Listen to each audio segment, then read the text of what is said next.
Imagine finding out a loved one took health advice from a doctor who doesn't really exist. Tonight, we investigate how AI is being used to manipulate people online by offering questionable health advice.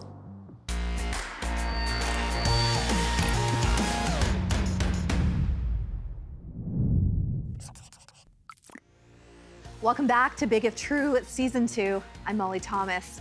A recent survey from the Canadian Medical Association shows 89% of Canadians are looking online for health information. And they're doing it at a time when the medical system is under great strain. There's long wait times and not enough family doctors. In rural Canada, many emergency rooms are temporarily closing too.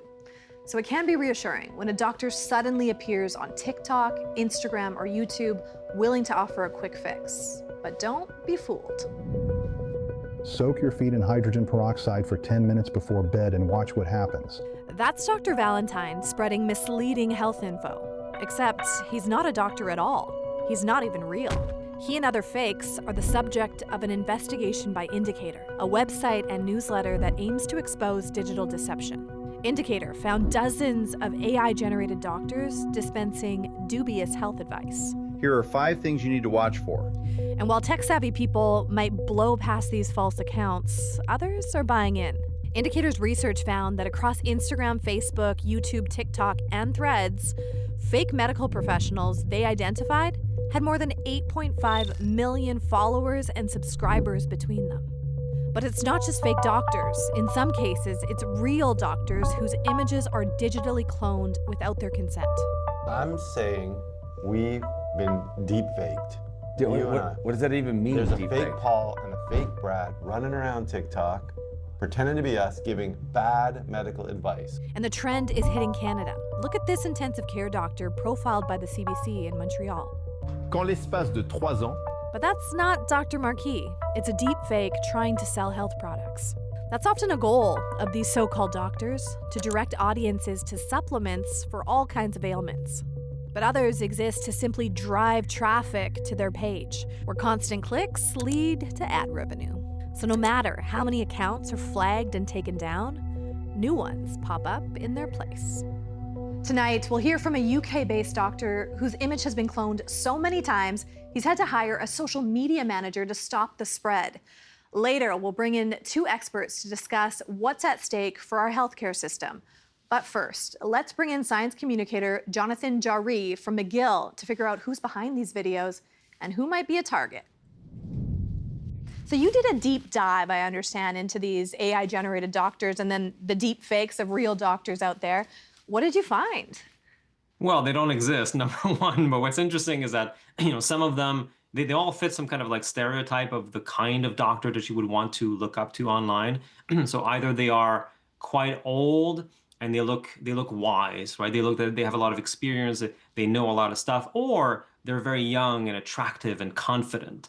What I didn't expect was that the papers would be generated as well. So AI is hallucinating studies that do not exist, and now those hallucinated citations are being incorporated into videos that aim at improving your health, and that's really discouraging. So beyond the fake studies, what claims were these videos making? And they can make all sorts of claims because the people at the other end don't really care. And so these are things like, what exercise to do, what exercise not to do, what to eat, what not to eat, the kinds of things that we're all interested in to improve our health. And what I found, really scary is that some of these videos were saying basically don't trust your doctor because there are natural remedies as opposed to pharmaceutical drugs, and your doctor does not want you to know about these things. And again, this was being said by a doctor that does not exist, using a voice that was made up by AI. This is all made by AI, and it is discouraging people away from trusting their own physician. So Jonathan, who's the target of these videos?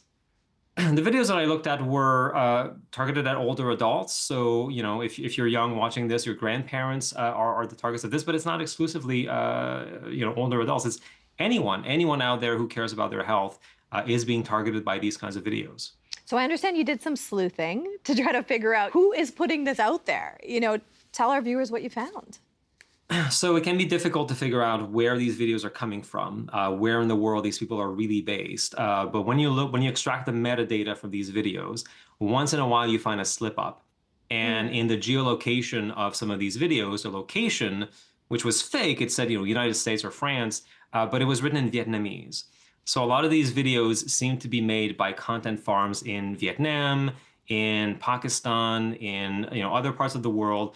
And the way that this works is basically that you have these these offices where people with no qualifications in health or medicine, they sit down and they write prompts into something like ChatGPT or Gemini, and they generate all of this stuff, this voiceover, the scripts, the papers, and everything. They package this together into a video, and it gets uploaded to YouTube. And those channels, they release so many videos, and they get a ton of views. And the way in which they make money is that when you have enough views, YouTube plays ads before, during, and after your video. And so these content farms make a lot of money in just ad revenue. Wow. So you think it's all about the money? I mean, is there a bigger motive behind all of these things coming out, or do you think it's like people just needing to put dollars in the bank? Look, there are charlatans out there who are putting their own faces out there, and they are misleading you for money or because they're deluded. Those things exist, and I cover them in the work that I do. But in the case of these AI videos, I suspect that these are just desperate people, often in sort of countries of the global South. They have difficulty finding jobs. They are being told, "Hey, this is an easy job. You can make some easy money doing this."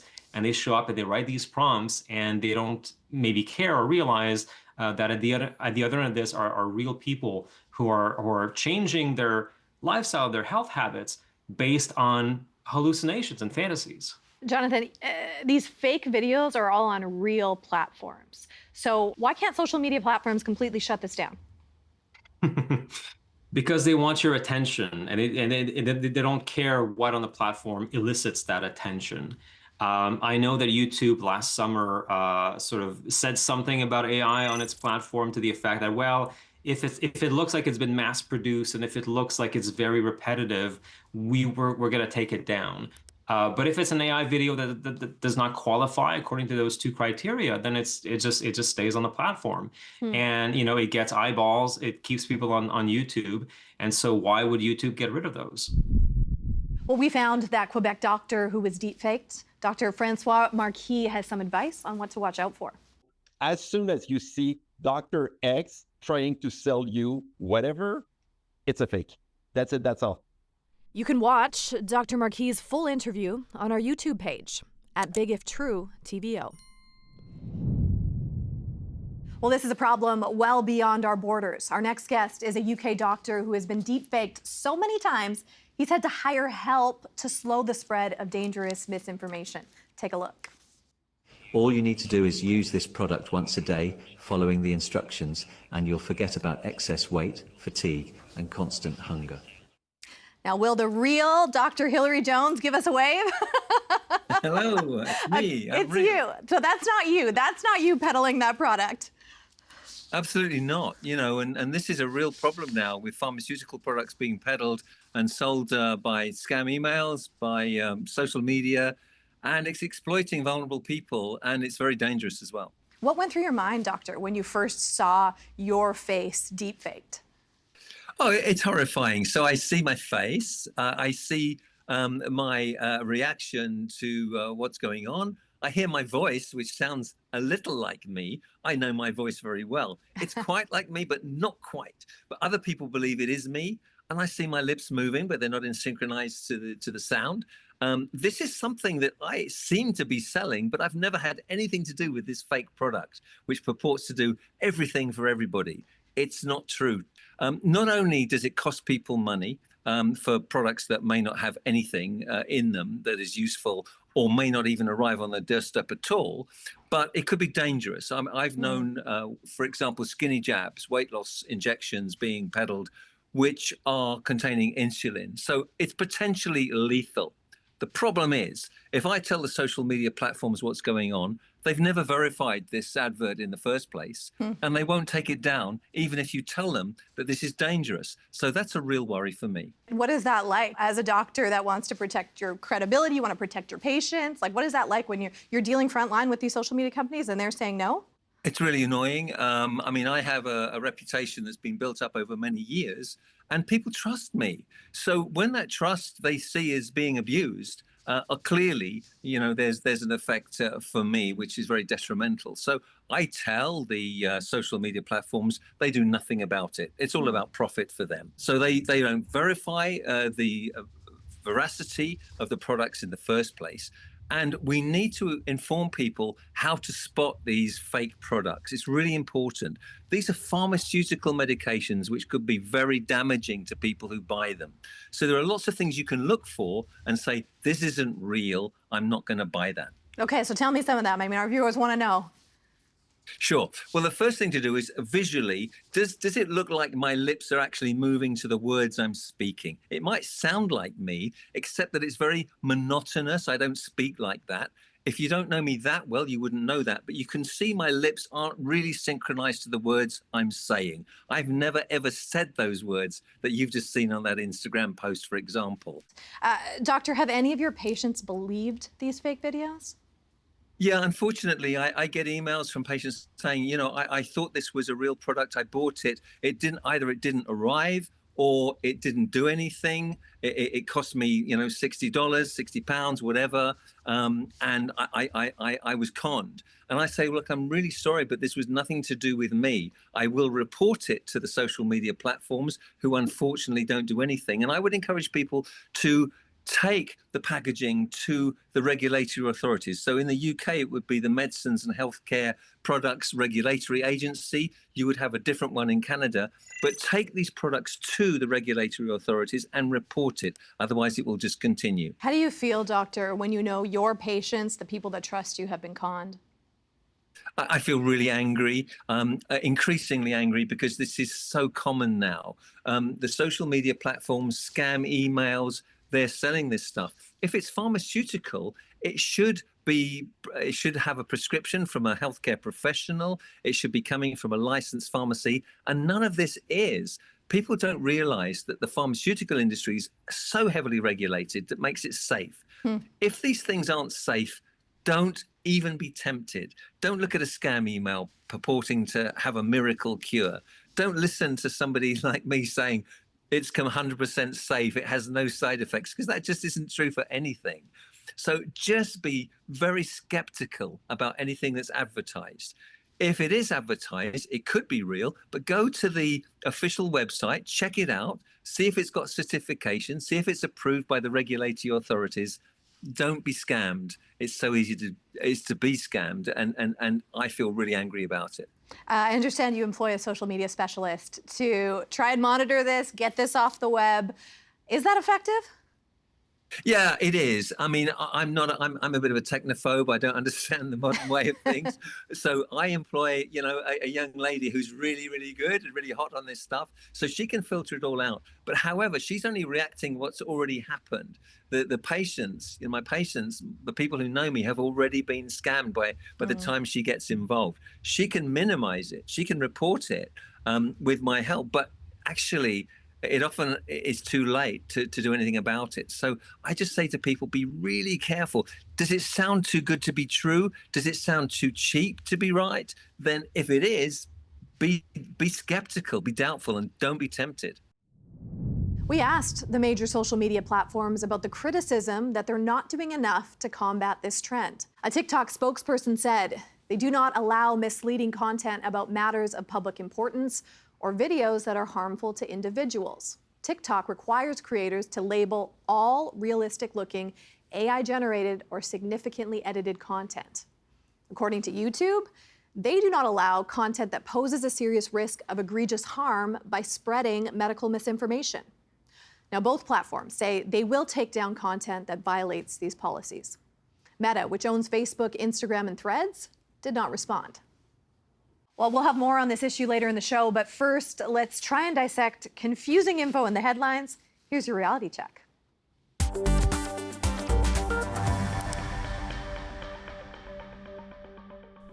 If you're still healing from Canada's heartbreaking Olympic hockey loss, you might want to avoid this video. They booed our national anthem, so I had to come out and teach those maple syrup eating lesson. That trash talk came right from the White House. But before you put U.S. hockey star Brady Tkachuk in the penalty box, you should know the video is an AI-generated fake. And it's not even from the Olympics. It was likely created last year when Canada and the US clashed on the ice at the Four Nations face-off. But Tkachuk himself has made it clear. That's not him, and those are not his words. I would never say that. That's not who I am. So yeah, I guess I don't like that video. Besides, for his whole NHL career, he's played for the Ottawa Senators. So if he really said that next home game might be awkward. Don't let this next story pull the wool over your eyes. Recently, some social media accounts have claimed that a trio of men were arrested in Algeria trying to sneak into Spain disguised as sheep. But if you want my advice, I'd be sheepish about believing it. The posts show typical signs of AI manipulation. Like, why do the costumes look totally different from photo to photo? In all seriousness, thousands of people migrate through Algeria to get to Europe each year. But crossing the Mediterranean Sea can be risky. Stories like this might make light of it, but for people making such a dangerous journey, it's no joke. It seems like nothing can keep us off social media, but what about posting from beyond the grave? Recently, an unusual patent was granted to Meta, the company that owns Facebook. It's for a new kind of AI that would study your digital footprint, then respond to people's content with what it thinks you would say. This could mean likes, shares, or comments with an AI-generated label, or even a custom chatbot with your face, voice, and personality. Meta says it could hypothetically fill in for you when you're offline, or even after you die. Now, Meta told Business Insider that it has no plans to actually do this. So for now, social media haunted by AI is still just a ghost story. And that's your reality check. Now you're in the know. Coming soon on Big If True, the slow demise of investigative journalism, what that means for facts and accountability in a post-truth era.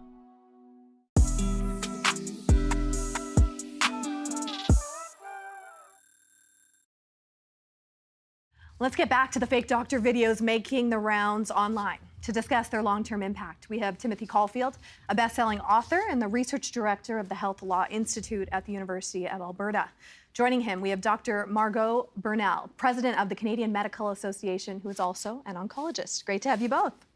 Good to be here. Good to be here. Timothy, let me start with you. What is the real-world harm here when it comes to AI-generated doctors? Oh, it's significant. Look, we know health misinformation broadly is doing incredible harm, but these AI influencers, AI doctors, AI deepfakes in particular, they look incredibly real. Mm-hmm.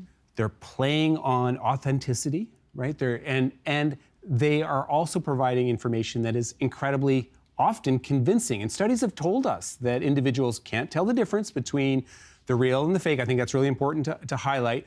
In addition to that, a very recent study found that if you have misinformation tethered to an image or a video, individuals are more likely to believe the misinformation. So we know these AI deepfakes, these AI influencers in the health space doing real harm. Dr. Burnell, the CMA did a survey on false health information across Canada. How bad is it out there? So it's very bad. That information is increasing, and the survey respondents reported that if they followed the information that they obtained from AI for treatment or diagnosis, that they have 5 times the risk of harm. So that really signals to us the significance of the problem. Doctor, what kind of harm are we talking about? So the most common harms are really delay in seeking appropriate medical attention from healthcare professionals with respect to obtaining the correct diagnosis, treatment, and follow-up, and that information is put in context with your individual medical history. It's so scary to think, people would actually delay treatment or take the wrong treatment. Timothy, is this a public health crisis? It is a public health crisis. This doesn't sound like hyperbole, but I don't think it is. I think that the spread of health misinformation and misinformation more broadly, one of the gravest challenges of our time. I think it's important to recognize the scope of the problem. A huge percentage of the health content online right now is misleading, it's wrong, some of it is outright misinformation, some of it gravely so, right? So the scope of the problem is significant. Doctor, How do we fight back against this? There are several strategies. We are trying to meet those individuals on social media with a social media platform, Healthcare for Real. So putting out that information where they're likely to be looking. We also have partnered with Canadian Press with respect to having journalists report complex medical situations in a language that resonates with the public. But this really has to be combated every day in the physician office, with the patient, with their loved ones, in engaging them on these topics of what have they brought, what have they learned off of the internet, and how can we put that into context for them. Yeah, it's part of an ongoing conversation, but not everybody has a family doctor, and that's part of the challenge. Timothy, it feels like it's a game of whack-a-mole. 10 videos get taken down, they're flagged, another one pops up, another account pops up with the same AI-generated doctor. I mean, how are people getting away with this, and is there any recourse? Yeah, look, this is one of those situations, a complex issue. I couldn't agree more with the doctor, right? It's going to require a multi-pronged approach, right? So we have to pre-bunk, we have to debunk, and as you highlighted, it does feel like almost futile, right? Because there's so much misinformation out there. But the good news is we know that if you use all of these strategies, you really can make a difference. I would like to see regulators do more, so go after actors who are offering unproven, especially if they're triggering a regulatory response, like actually offering health advice. Let's go after these actors. I also would like to see more warnings, and I would like to see more health organizations, scientific organizations, talk about what the scientific consensus actually says on a topic in a way that is shareable for the media, for the public, for patients, for healthcare providers. We do all of those things, and it is going to be a daily battle. We do all of those things, we can make a difference. Should impersonating a doctor with AI be a criminal offense? I definitely think it should be an offense. I think it should be, at a minimum, a regulatory offense, but perhaps we should look at some kind of criminal offense for those, especially if they're imitating a doctor that exists and offering health advice. At a minimum, there should be some kind of regulatory response for that. Dr. Burnell, I wonder about building back trust, because so much of this has to do with trust. When you talk about those conversations of going back to your doctor, going back to a medical professional, how do those people build back trust with a public that's not trusting? So that takes time and effort. What was reassuring about our survey was that 85% of those surveyed wanted to go back to their family doctor or their healthcare provider to be able to navigate this system. So one-on-one, they still very much trust their healthcare professional in dealing with this information. But it takes time and it takes energy, because you need to build the trust. That patient needs to feel that they're heard about the information they've brought to you, that you're listening. And then on that trusting relationship, you can start to bring the scientific evidence to the picture so that they can reflect on it and decide what their healthcare journey is going to look like. So you would encourage people, literally bring the video and show a medical professional. Ask them. Yes, I would much rather know what they are looking at, what they are thinking, what information they have, as opposed to guessing or assuming. Timothy, I've got 30 seconds. What will the medical landscape look like if this continues? Oh, I think it's just going to get more and more confusing. We're seeing what's happening in the United States right now. It's a chaotic information environment. We're going to see more distrust, more confusion amongst the public. We need to speak up and push back against this noise. And the good news is you're seeing institutions like the Canadian Medical Association all over the world do exactly that. So I'm hopeful we can make a difference.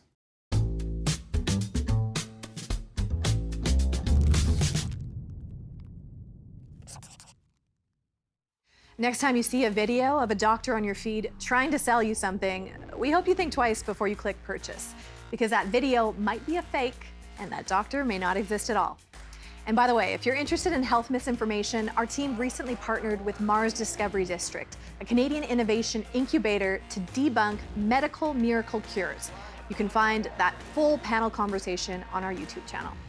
Thanks for watching Big If True. We'll see you next Sunday at 8 or anytime online.